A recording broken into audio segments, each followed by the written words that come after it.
my name's Andy, I'm 40, recently turned. I started coming to Excel because I've had mental health issues my entire life, stemming back to when I was groomed and abused as a teenager.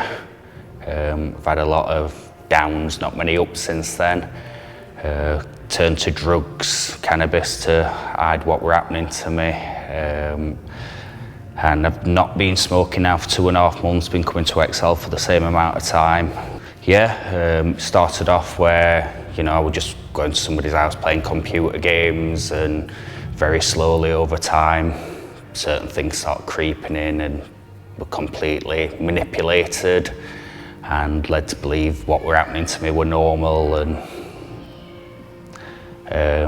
eventually, that stopped going to the house. I realised what were happening to me were wrong, but never spoke to anybody, never told my parents, never even told a friend until I were in my mid-20s, when I saw the guy's picture on the front of a newspaper, and floodgates opened then, and spoke to my then girlfriend, now wife. She was the first person I ever said it out loud to, and went to the police then. Spoke to my parents because we were obviously going to go to court, and I was quite lucky I was spared the court experience because he just pled guilty to what he'd done to me. And then I felt like obviously we're done with then, and tucked everything behind the curtain, and my mental health went downhill.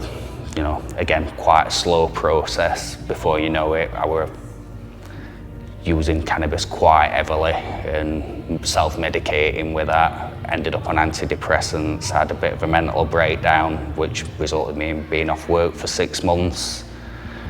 Then when I had my own children, I thought I need to start getting on top of this now. So I had cognitive behaviour therapy, spoke to a counsellor. They made me realise that I was putting adult eyes on something that happened to a child, and said to me, if a 14-year-old I knew came up to me and said, this is happening to me, would I turn around to him and say, that's your fault? Which is what I was doing to myself. I was blaming myself for what happened, but I were a 14-year-old boy. And I said, obviously, I'd never say that to a child that come to me and told me they were being abused. I'd do the things you need to do, tell them what they need to do, explain to them it weren't their fault, they'd been manipulated and taken advantage of.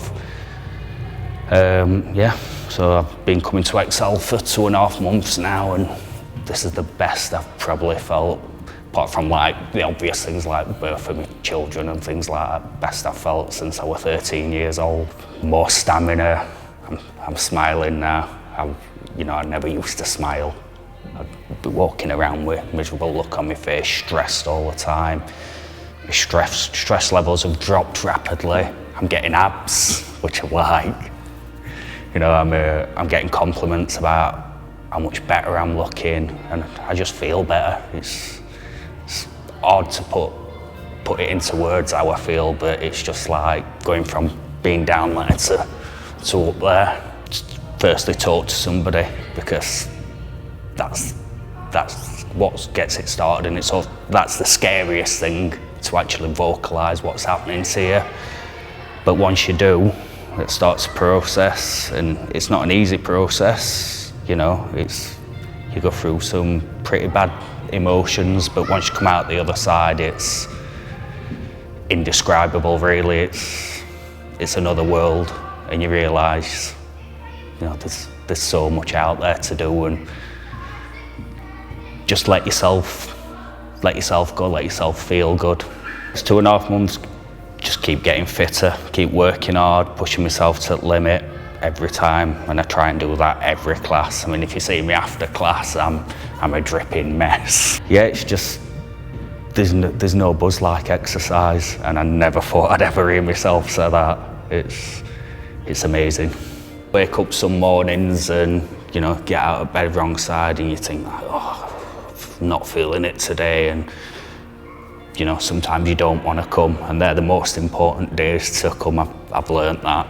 It's easy to come when you're in a good place and you're happy. The hardest days to come is when you're not, But when you do come, that's it. You come out of that class and all that misery, all that bad mood, that's gone. And you know, I can come here in an awful mood and I leave in a brilliant one every single time.